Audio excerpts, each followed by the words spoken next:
Todd,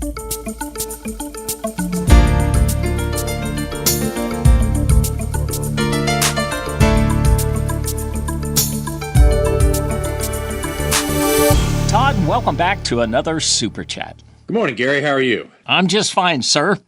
Well, your schools have an upcoming cycle of state-required testing. Can you review what will soon be taking place in student testing? Yeah, this is an important topic for us because testing has a lot of meaning in a lot of different ways. The state's perspective is it's a common measuring instrument that can measure the success of all kids. With testing for students come test anxiety. For teachers, it can come test anxiety because of all the work that we put into it.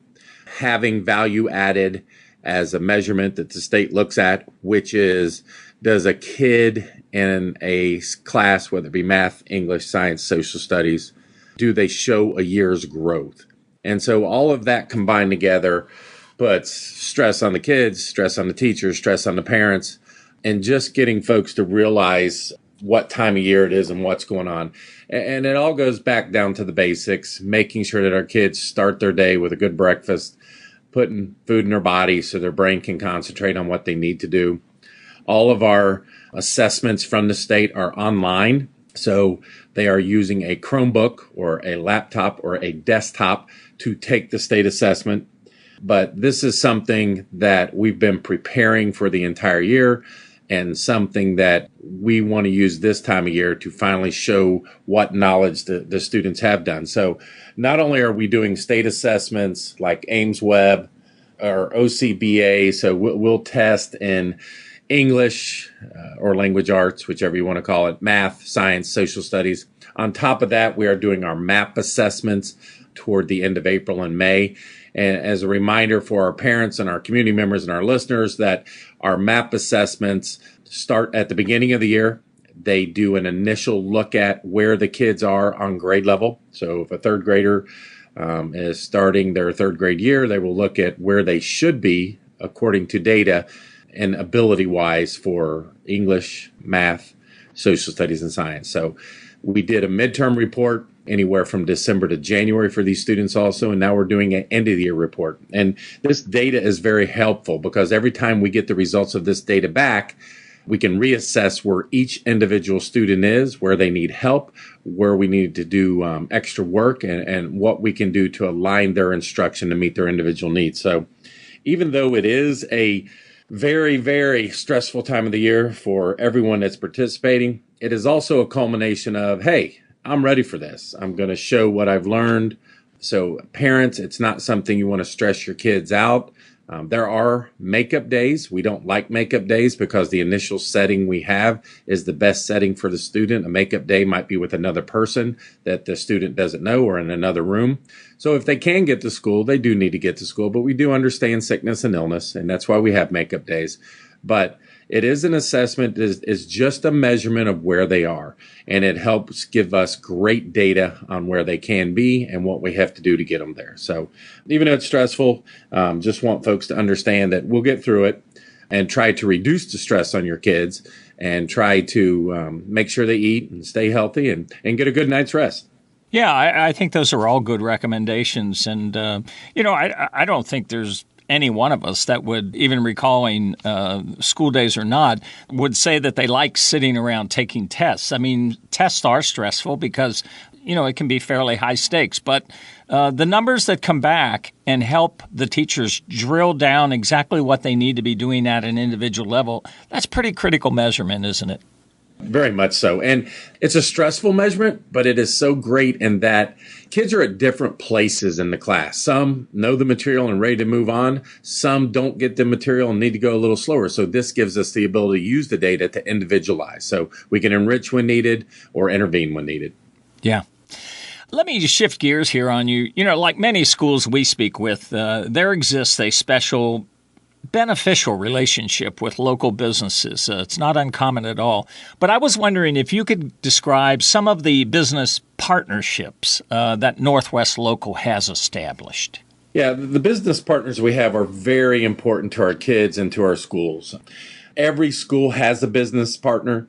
Real quickly, Emeritus is with Struble, Cincinnati Mine Machinery is with Weigel, Greater Cincinnati Dental Lab is with Pleasant Run and Welch, Meyer with Colerain Middle, Dr. Stephen Piper with Pleasant Run and Weigel, Rumpke with Taylor, Pleasant Run, and Northwest.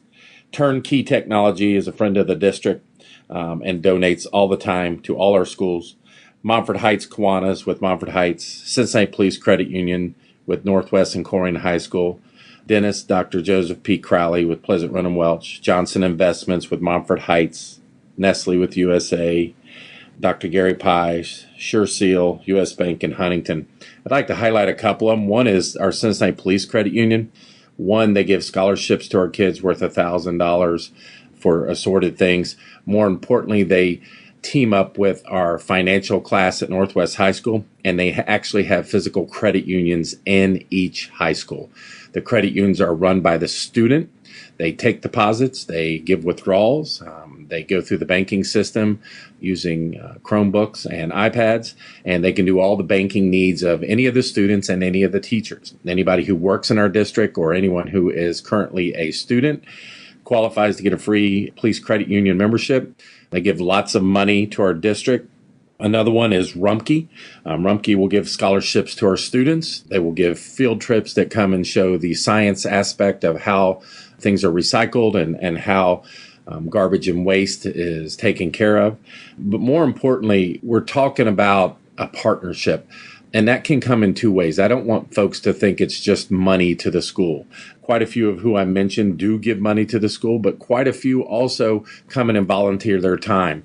The importance of this is at our elementary schools with our K through 5 kids and helping them read, helping them review things. Some of them come in and donate community service time.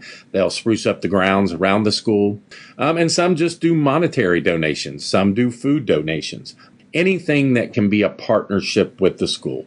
This is very important. We love to have adult role models in the school, somebody that our kids can relate to and someone they can look up to, and somebody who can give them some sound advice on just doing what they need to do to be successful.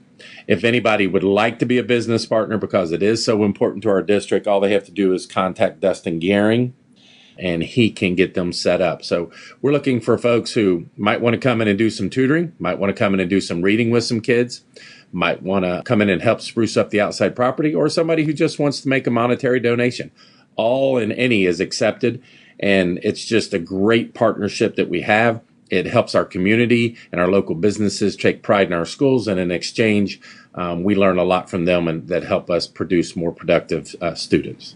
Yeah, no doubt. When you go down the list of, and I'm sure there are others as well, whether it's in kind in the way of services or time that they're committing or direct financial contributions to one cause or another in the way of a project that's going on, it becomes quite significant.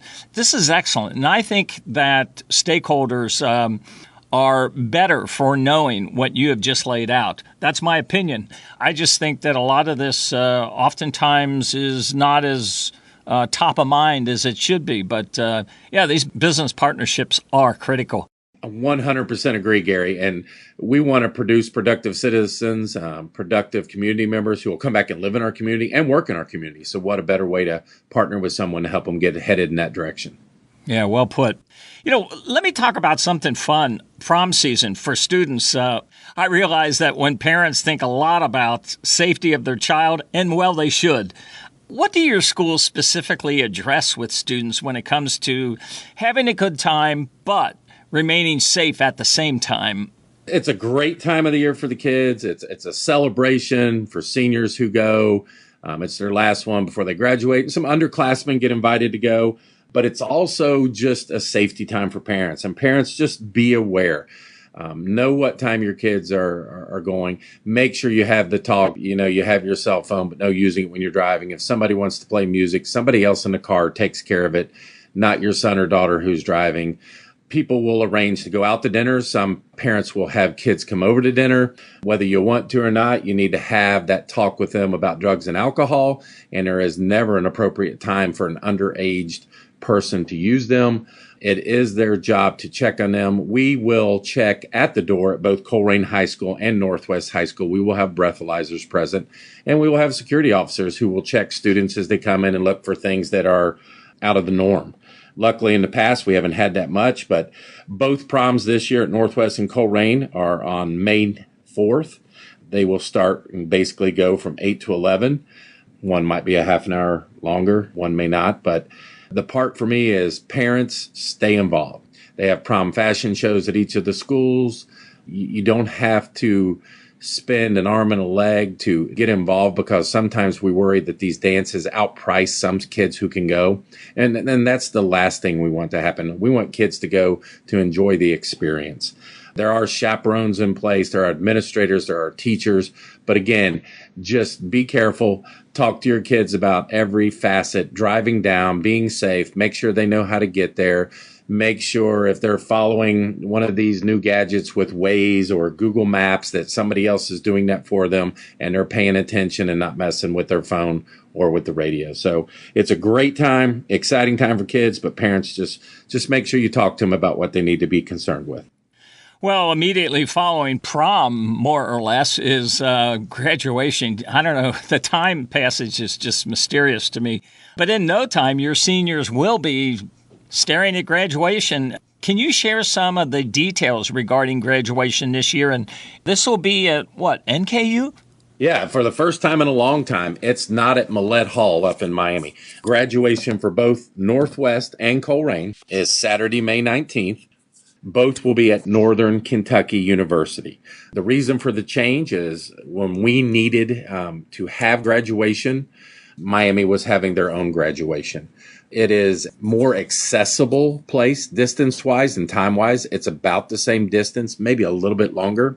Parents and families will have more opportunities to set up times for maybe brunch or maybe dinner afterwards or a late lunch because of more restaurants being there. But there are several more ways to get there than in the past. In the past at Millett, we had one way up Old Colerain 27. Now you have several venues or several ways you can go to get down to NKU.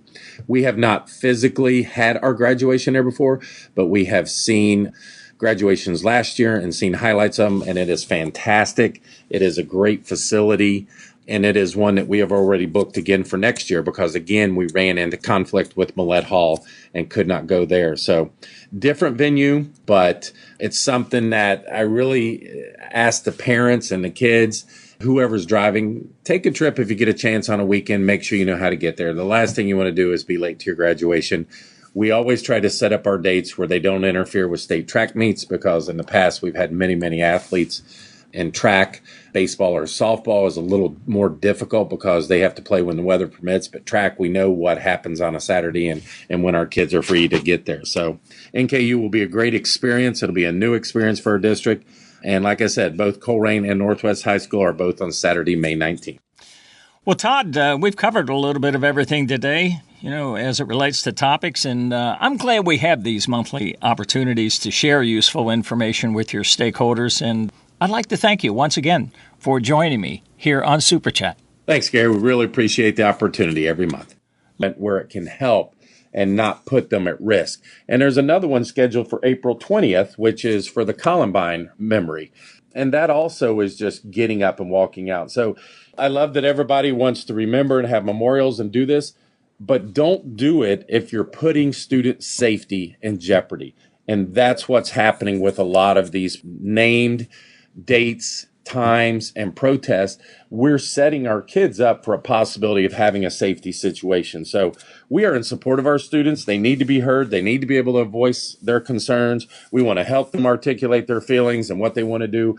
But we just ask that our students work with teachers and administration so that we can do it and provide the safest environment for it to occur.